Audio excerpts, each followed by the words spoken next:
Boa noite, Margarida. Hoje estou aqui com uma blusa marronzinha, com um brinco compridinho, bege. Meus cabelos estão pintados de caramelo, eu uso óculos e eu sou Graça Castano. Eu sou Margarida Fernandes, eu tenho cabelo curto, tentando conseguir que eles fiquem grisalhos. Uso óculos, estou com uma blusa listrada e me chamo Margarida Fernandes.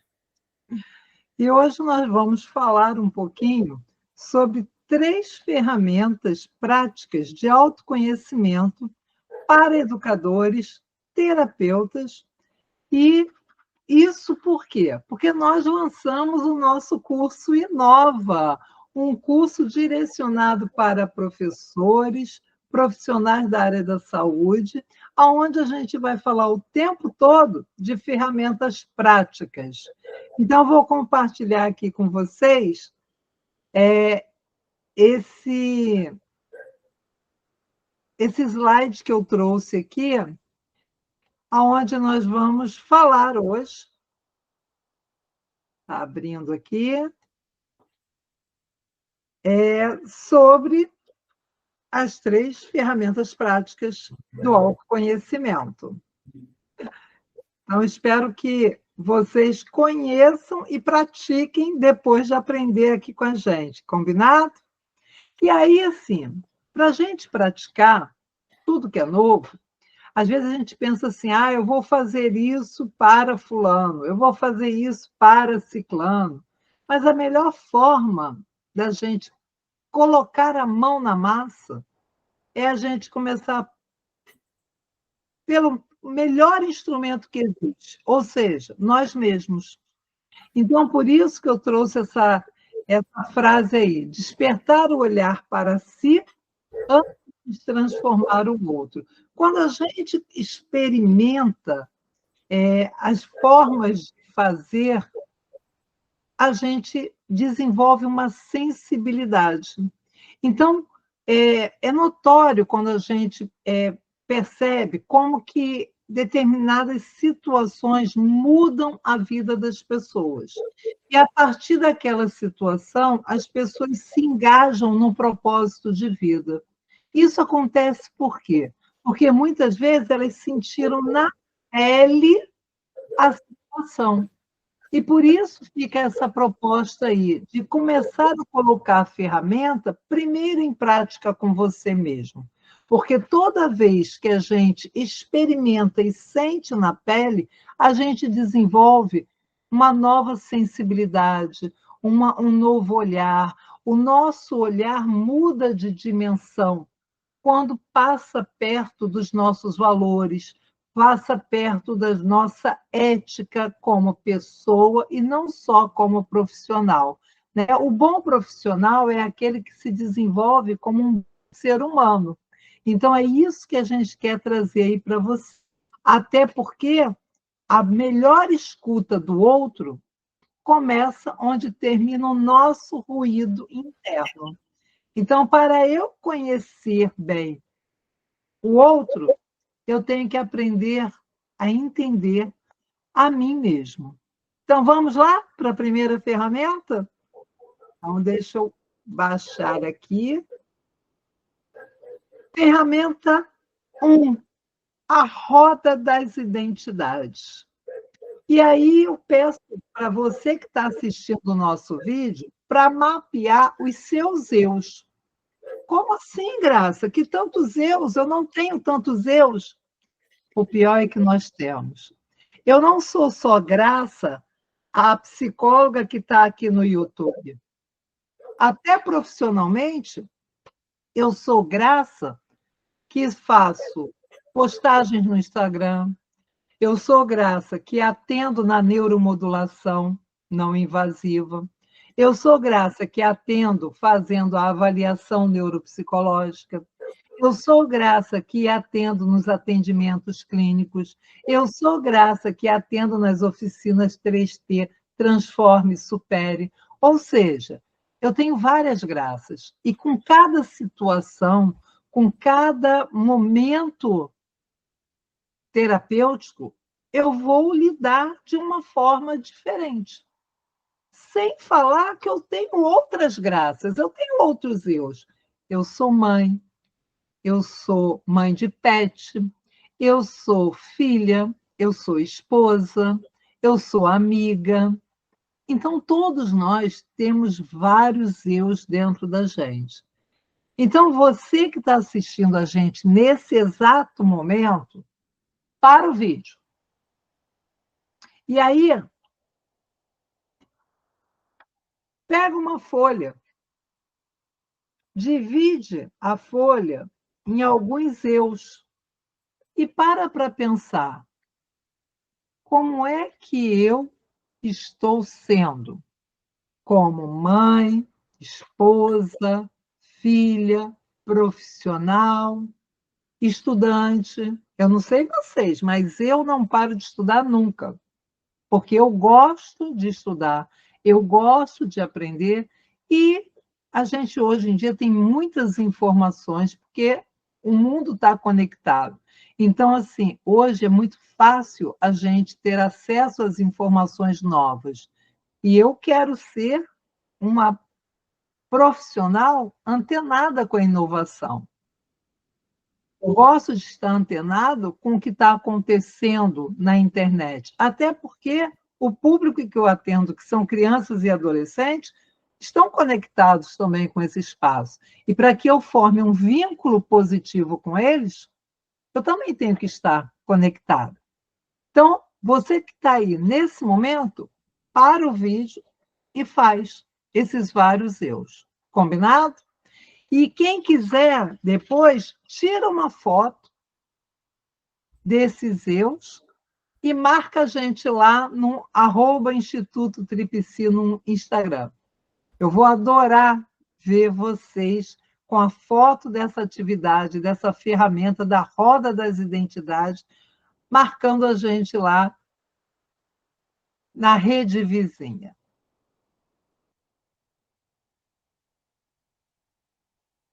Aí eu te faço uma pergunta.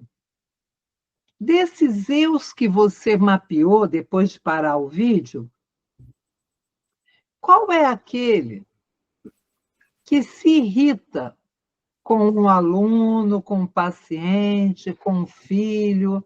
Qual é o eu que realmente aparece quando a questão da irritabilidade acontece devido ao comportamento do outro? Sabe que isso é importante? É importante a gente entender que, por mais que o comportamento do outro seja um gatilho para a nossa irritabilidade, essa irritabilidade pertence a gente. E se pertence a gente, eu tenho que identificar o que é o gatilho, porque eu não mereço viver irritado, eu não mereço viver estressado. Então, se eu não mereço, eu preciso de identificar, porque senão a gente fica num círculo vicioso doentio, aonde eu me irrito e não percebo o que aconteceu. A tendência é a irritação voltar, e aí eu me irrito e não percebo o que aconteceu. Enquanto eu não quebrar esse círculo vicioso, eu vou viver me estressando, me irritando, fazendo com que as pessoas tenham o poder sobre os meus sentimentos. Então, a forma que eu tenho de quebrar esse círculo vicioso é eu parar para observar. Espera aí, fulano fez isso, por que eu me irritei com isso? E muitas vezes a gente se irrita por questões de querer ter o controle, por achar que o outro tem que fazer aquilo que a gente quer, por achar que tem que fazer do jeito que a gente gostaria que ele fizesse. Então, quando eu começo a refletir sobre essas questões, eu vou me transformando. E, consequentemente, eu vou deixando de me irritar com tanta frequência. Isso é uma prática. E eu vou contar um segredo para vocês não contem para ninguém, tá? Eu era uma pessoa extremamente irritada, mesmo sendo psicóloga. Eu me irritava com muita facilidade. E aí, assim, não é fácil a gente mudar a gente. Mas conforme eu fui identificando o que fazia, o como era, eu fui percebendo que eu queria ter um controle, porque eu achava que só do meu jeito tudo ia sair muito certo. Até que eu aprendi o seguinte: o feito é melhor que o perfeito. Então, hoje, quando a minha filha varre a casa para a gente, com o celular na mão, coisa que para mim é inadmissível, porque eu não consigo fazer isso, eu não esquento mais. Por quê? Porque do jeito dela, ela faz, ela varre a casa, ela limpa a casa, ou seja, a casa fica limpa, ou com ela segurando o celular, ou quando eu varro sem segurar o celular. O objetivo foi alcançado das duas formas. E aí, por que eu vou me irritar?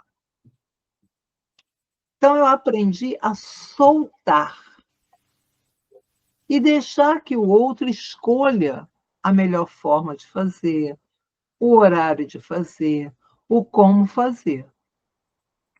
O que vale é o combinado. O combinado é: faz isso, faz aquilo outro. Cada um aqui em casa tem uma função, né? Somos 3 agora dentro de casa. Então, cada um dentro de casa tem um trabalho a ser feito, porque nós vivemos uma comunidade familiar. Nós nos ajudamos, mas cada um faz do seu jeito. E quando a gente aprende isso, é muito legal, porque a gente fica mais tranquilo, a gente não sente mais um peso, a gente já não fica mais preocupado. Por quê? Porque se eu combinei, isso deixa de ser responsabilidade minha, passa a ser do outro. E se o outro não cumpre, aí a gente vai ver qual é o castigo que vai acontecer, qual vai ser a perda que quem não cumpriu vai ter. Porque na vida é assim: se a gente não cumpre o que a gente espera, a gente perde. Conta para a gente lá depois no Instagram se você conseguiu pensar em alguma situação semelhante à que eu contei. Eu vou adorar conhecer e saber sobre o resultado desse soltar de vocês, ou até da dificuldade que vocês têm de soltar. E aí a gente pode conversar mais sobre esse tema. Combinado? Vamos. É bem difícil, né, Graça? É realmente um exercício manter essa calma e esse equilíbrio no aceitar o outro com as suas diferenças, né? Porque a gente teima em querer que seja feito da nossa maneira, e o outro tem a sua maneira própria de ser, mas que é um exercício complicado, é. Principalmente para quem quer ver as coisas prontas e o outro fica, faça amanhã, depois eu faço. Realmente é muito complicado, é um exercício, é o soltar mesmo que você disse, né?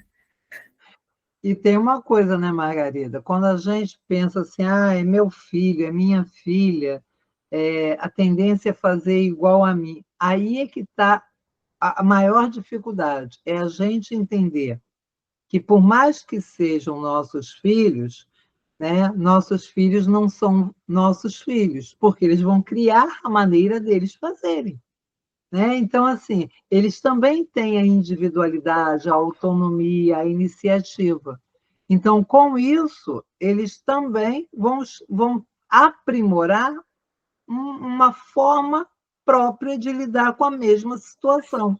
E isso, para a gente, é muito doloroso. E eu poderia falar assim, de várias situações que estão vindo aqui na minha cabeça, na relação mãe e filho, né? E filhos com altas habilidades, então é mais desafiante, né? Então, assim, eu poderia falar de várias situações, mas aonde eu aprendi. E realmente não é fácil, por isso que eu estou falando. Às vezes as pessoas têm a crença de que somos psicólogas, lidamos com outros, sabemos as técnicas, somos perfeitas.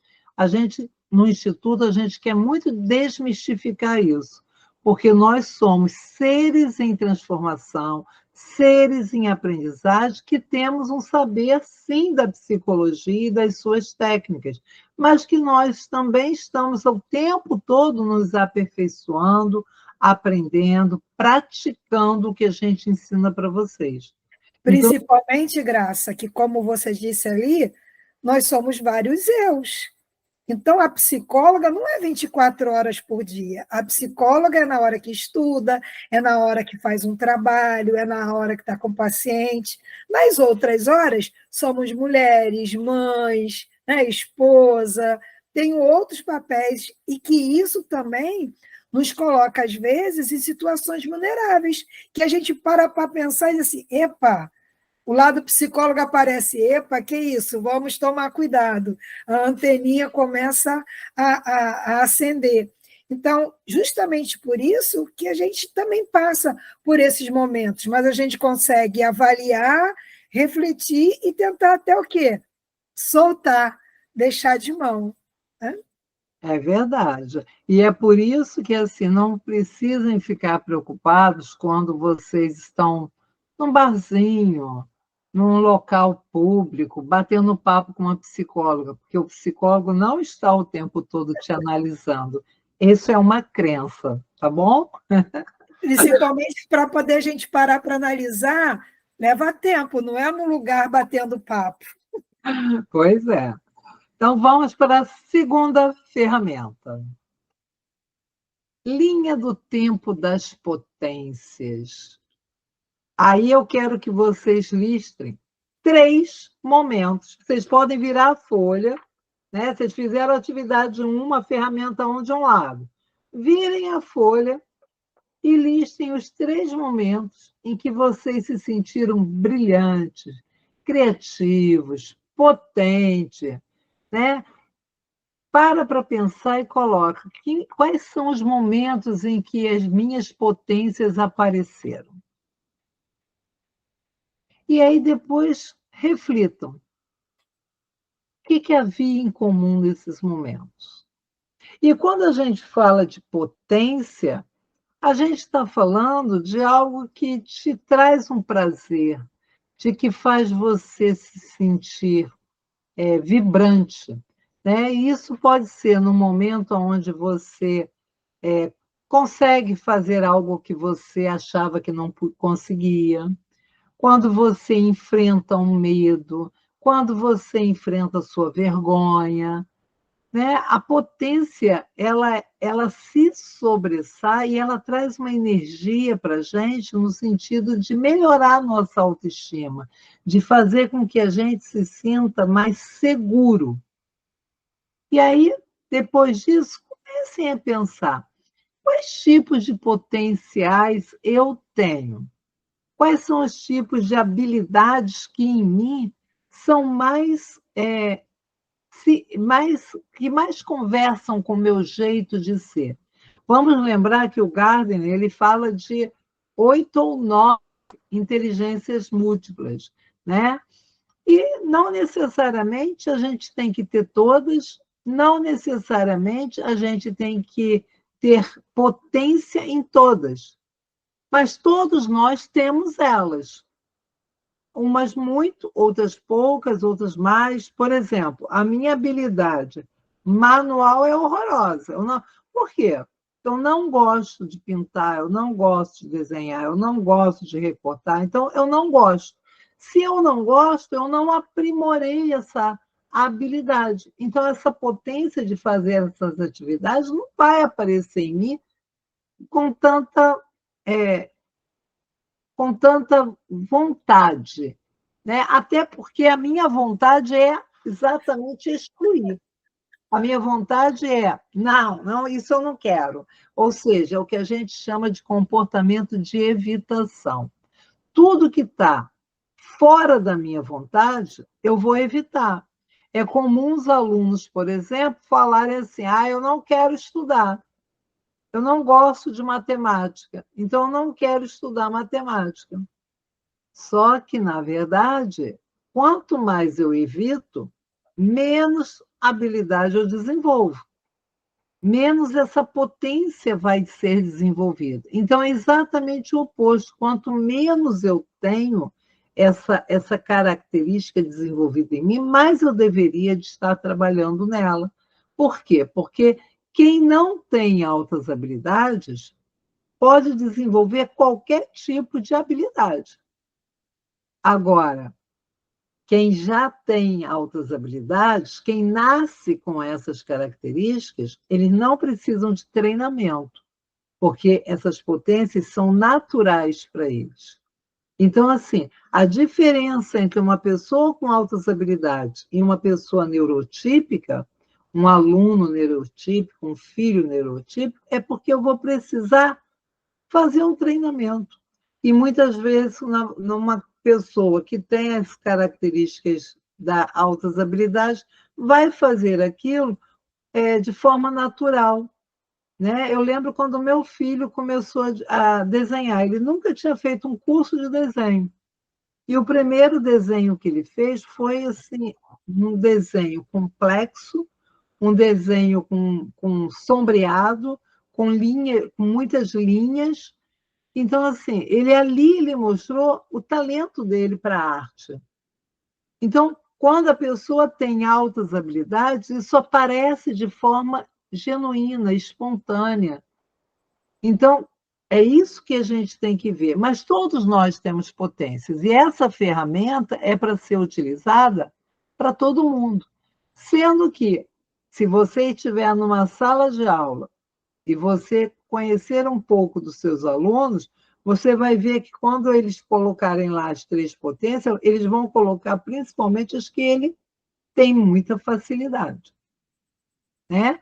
Mas vamos lembrar que essa ferramenta, antes de você usar com seus alunos, é para usar com vocês mesmos. Então, virem a folha e façam aí os seus 3 momentos brilhando e um momento comum. O que aconteceu? Qual foi o comum desses três momentos de brilho, de potência, de criatividade? E aí... Interessante, Graça, que muitas pessoas não conseguem, às vezes, quando para poder fazer, quando para poder pensar nesses 3 pontos, né, da potência, da criatividade, fica assim, eu não sou criativo, eu nunca fiz nada potente, porque a primeira reação que vem é a negação. Quando a gente propõe uma atividade dessas, é por isso que é importante, antes de experimentar com os seus alunos ou com os seus pacientes, você experimentar fazendo você, até mesmo para poder sentir a dificuldade ou a não dificuldade dessa ferramenta, porque a gente só consegue ter dimensão das coisas quando a gente faz. Muitas pessoas dizem assim, eu não sou criativa. Por quê? Porque lá atrás não foi incentivada, lá atrás não foi estimulada para isso. E se você prestar atenção, se a gente pedir uma pessoa adulta para poder desenhar ou um boneco ou uma casa, muitos deles vão apresentar desenho comum para uma criança de 7, 6, 8 anos, que é justamente a idade onde o lápis de cor, o desenho sai, porque ele vai para a alfabetização. E na alfabetização, não vai mais desenhar, não precisa mais pintar. E aí, às vezes, esse talento, ele fica o quê? Essa potência, ela fica adormecida, porque ela foi o quê? Foi tolhida. Eu lembro que você botou nos inícios do nosso vídeo no YouTube sobre a Sofia, que era uma excelente pianista. Mas como é que ela poderia saber que ela era uma pianista se ela nunca tivesse visto um piano? Como é que ela iria ser aquela pianista exímia se ela nunca tivesse presenciado ali, podendo experimentar o piano? são as mesmas coisas da nossa potência, da nossa criatividade. Se a gente não se permite, se a gente não pratica aquilo que a gente tem até dificuldade, você não gostar é uma coisa, agora você, eu não sei fazer, é diferente. Porque você não tem habilidade, você mesmo diz, mas se você tiver que fazer, você faz. Você coloca miçanguinha ali, pérolazinha no fio, né? Às vezes tem dificuldade para amarrar, mas essa dificuldade para amarrar é porque você não tem paciência, mas você faz. São habilidades que você prefere não fazer. Então, é uma coisa que você não desenvolve para poder amarrar, para poder ter agilidade. A mesma coisa eu. Eu cozinho, faço comida, faço, mas eu não gosto de fazer. Então, eu tenho agilidade? Não tenho. Eu faço no meu tempo, devagar, e não tenho a mínima vontade de ser ágil para fazer. Porque não me interessa o dia que eu estou a fim de fazer, eu pego e faço, coloco ali e vou no meu tempo devagar. Então, trazer essas habilidades, ver as nossas potências, ver o que a gente precisa melhorar, e às vezes melhorar não é nem para você poder fazer, não, mas você ter aquela consciência, eu consigo, só não quero. É uma coisa que eu não quero fazer. Porque a pior coisa que tem, até mesmo para a gente poder identificar nossas potências e as nossas criatividades, é a gente se achar incapaz de fazê-la. Porque ser incapaz de fazer é bem diferente de eu não gosto e eu não quero fazer. E aí a gente o quê? Prevalece as potências que a gente gosta mais, prevalece as potências que a gente quer ressaltar. Acho que a gente não tem necessidade, mas eu sou capaz de fazer. Eu não faço porque eu não quero. Não tenho agilidade porque eu não exercito. Então, a Graça não gosta de trabalhos manuais, mas no meio da necessidade, ela pega e faz, ela dá o melhor que ela pode. Mas se tiver alguém para fazer, com certeza a Graça não vai fazer. É porque ela não sabe? Não, porque não traz prazer, ela não quer fazer. Então, como eu posso trazer mais desses elementos para a minha prática de hoje? É até mesmo a gente experimentar para poder dizer isso eu gosto, isso eu não gosto. Isso é potente em mim, eu quero potencializar mais. Isso não é potente em mim e tudo bem, não é que eu não saiba, não é que eu não quero. Para mim não é interessante. Então, esse exercício ele é muito importante para a gente poder definir o que é potência, o que é criatividade, o que a gente faz que somos bons, o que a gente faz por necessidade é aquilo que a gente, se precisar ou se puder, prefiro não fazer. É bom a gente ter essa noção, até mesmo para poder perceber nos nossos alunos até onde a gente pode tirar alguma coisa de bom nele. Se é uma criança que não gosta de pintar, que não gosta de lápis de cor, por que a gente vai forçar? Vamos ver outra coisa que traga prazer, que traga mais habilidades para que ele possa fazer. Então, essa prática 2 é bem interessante da gente conhecer o que a gente é capaz de fazer, o que a gente é bom em fazer e o que a gente não gosta e não quer fazer. E a gente pode também fazer isso com os nossos alunos, com os nossos pacientes, para a gente até saber até onde a gente pode levar, até onde a gente pode potencializar. Né? Isso é autoconhecimento, né, Margarida? E o autoconhecimento Exatamente. é fundamental para que a gente possa ter e para que a gente possa, tendo, aprender a respeitar a diferença e estimular no outro.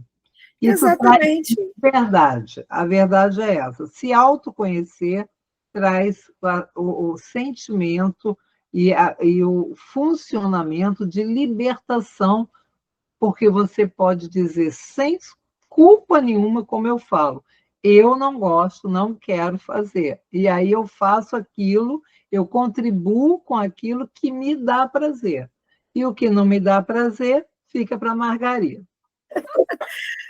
E que é importante também dizer, né, Graça? Porque você sabendo, se autoconhecendo, sabendo das suas limitações, das suas potências, você consegue entender quando o outro diz, não gosto, não quero, prefiro outra coisa. Porque assim como você também conhece as suas potências, você sabe muito bem respeitar o do outro.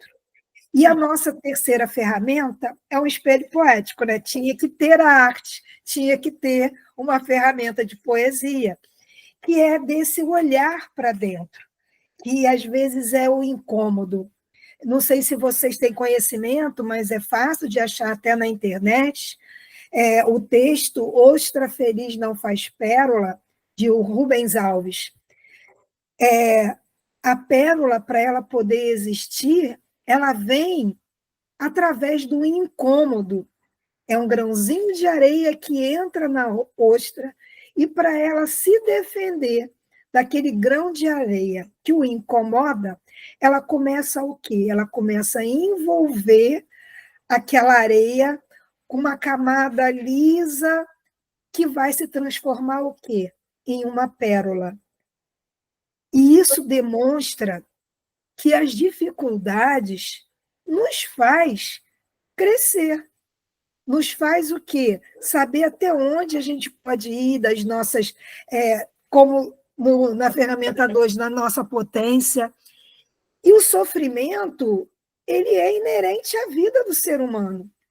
E é interessante saber, né, e pontuar que sofrimento, para mim, pode não ser para graça. Eu acho muito engraçado quando ela fala, eu não aguento cortar, eu não aguento colar, que para ela é um sofrimento, para mim é um prazer tremendo. Eu acho que é um sofrimento para mim, né?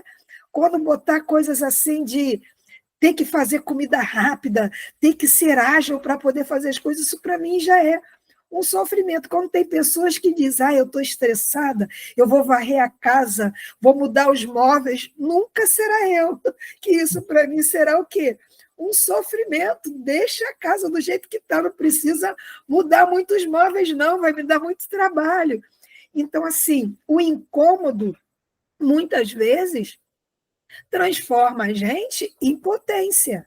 O incômodo transforma a gente em ver aqui, até aqui eu vou, aqui eu não posso, e até mesmo tem certos incômodos que a gente tem que aprender a lidar e conviver com ele, que não tem certo, faz parte da vida. A gente precisa trabalhar porque tem boletos para pagar. Né? Então, ali é um incômodo. Tem dia que eu acordo, não queria sair da cama, hoje era um dia que eu queria ter nascido rica, para não precisar ir trabalhar, não fazer nada naquele momento. Por quê? Porque isso faz parte da vida da gente, mas a gente tem que fazer o quê? Tem que ir na dor, tem que ir no sofrimento, e às vezes botar um sorrisão grandão na cara, porque ninguém tem que se envolver nos nossos problemas. Então, a ostra, ela nasce, ela protege ali aquele sofrimento, aquela dor, e ela transforma aquilo em quê? Em pérola. Uma coisa que seria irritante para ela é quando a Graça fala, é o soltar de mão. É irritante para ela ver a filha varrendo casa com o celular. Aí o que ela faz? Ela envolve essa informação, porque o importante para ela é ter a casa arrumada. Se ela está com o celular ou não da mão, isso é o quê? É o incômodo que ela tem que passar. Faz parte dali. Então, enfrentar as nossas dificuldades faz também a gente ver que, às vezes, a gente precisa mudar. Como vocês podem receber, essas 3 ferramentas que nós passamos para vocês hoje é um caminhar. Né? A primeira ferramenta, os vários eus, o que eu sou. A segunda ali é sobre a sua potência. E a terceira é saber o quê? Que tem incômodos que pode nos impulsionar. Como tem incômodos que pode a gente dizer assim, opa, até aqui é o meu limite, até aqui é onde eu vou. E quando a gente percebe esse 3 caminhar na nossa vida, a gente consegue olhar o outro e perceber o outro também nessa mesma dificuldade. Né? E isso é importante para a gente. Nós estamos iniciando o setembro, né? Que é um mês onde a gente fala muito pela vida.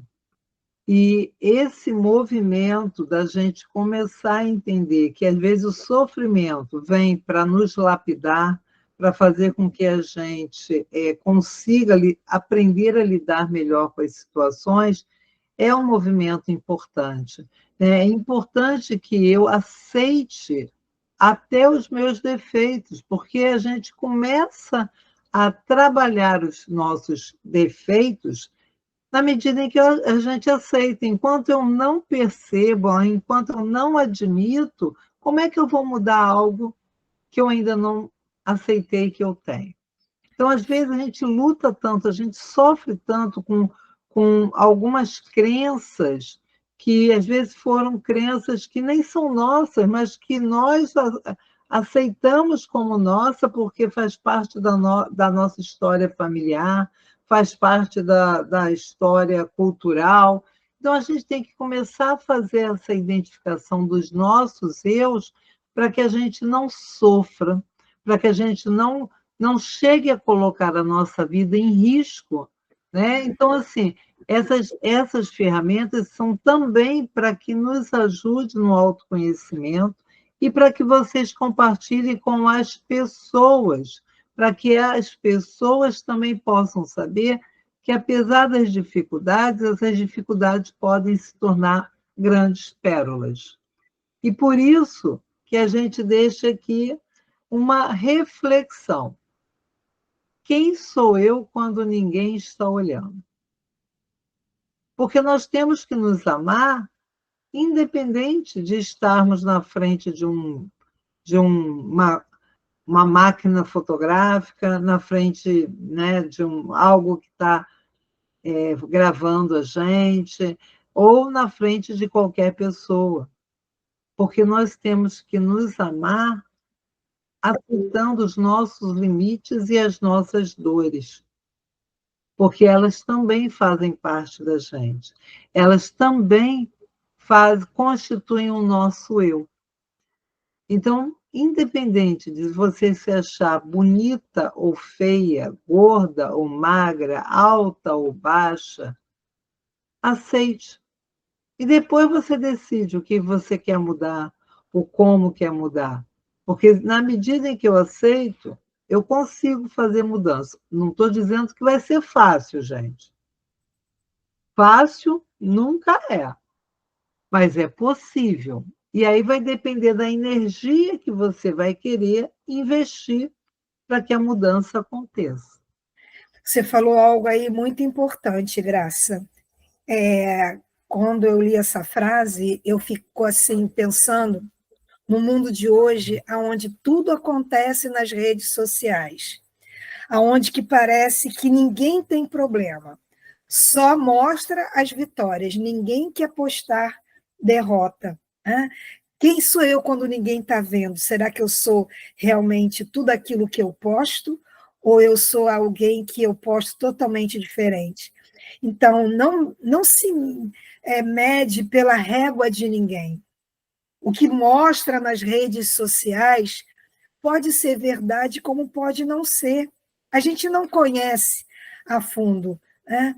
Às vezes a pessoa está ali pegando, postando nos stories alegre, feliz, quando ela desliga aquela câmera ali, ela chora e fica em prantos. Quantos pessoas da internet que a gente já viu aí que faz algo contra si próprio e 5 minutos antes estava dizendo que estava feliz dentro das redes sociais. Então, assim, não se compare com ninguém, viva a sua vida real. O que aparece, o que a gente posta aquilo que a gente quer, aquilo que tem vontade. Não é para se mostrar para ninguém, porque quando a gente faz isso para se mostrar, o sofrimento é muito grande, a máscara é muito grande. A gente já tem tantos eus reais e verdadeiros que são como mulher, como profissional, como mãe, como estudante, a gente também não tem que ser ainda mais uma pessoa para se mostrar aquilo que não é, para poder agradar ou aparecer nas redes de forma confortável. E nesse mês do Setembro Amarelo, a gente vê o quanto sofrimento se esconde através das câmeras. Então, a gente tem que tomar muito cuidado, prestar atenção nas pessoas que estão à nossa volta, principalmente os adolescentes. O que eles estão olhando nas redes sociais, o que eles estão postando, o que eles estão consumindo, porque a comparação é grande, o espelho de um jovem que ainda não tem, como a Graça mesmo diz, né, o pré-frontal ainda estabelecido e estruturado, como é que ele vê essas coisas? Então, os pais têm que ficar atentos, e também nós, profissionais da área de educação e da área da saúde, mais ainda com os nossos pacientes. O olhar tem que ser bem amplo para toda essa questão de potência mesmo. O que a gente está potencializando dos nossos jovens, e até mesmo em muitos adultos, ainda que não conseguem perceber o quanto isso é complicado e difícil. A vida é difícil, tem dificuldade. Ninguém passa pela vida sem ter algo para poder se preocupar, para poder ter o que pensar, o que ter que refletir. A vida, né, como dizem, não é um morango, gente, às vezes é um abacaxi, e a gente tem que aprender a lidar com ela. Às vezes entra várias areias e a gente não consegue transformar em ostra, às vezes fica um incômodo. Isso se chama o quê? Crescer. Crescer é incômodo, e a gente tem que aprender a lidar com isso, né? Bom, espero que vocês façam o que nós combinamos, né? Façam a atividade, tirem uma foto, marque a gente. E é muito bom estar com vocês aqui. E a gente quer muito que essas ferramentas sejam divulgadas e praticadas. Até quinta. Até quinta. Uma boa noite para todos. Tchau.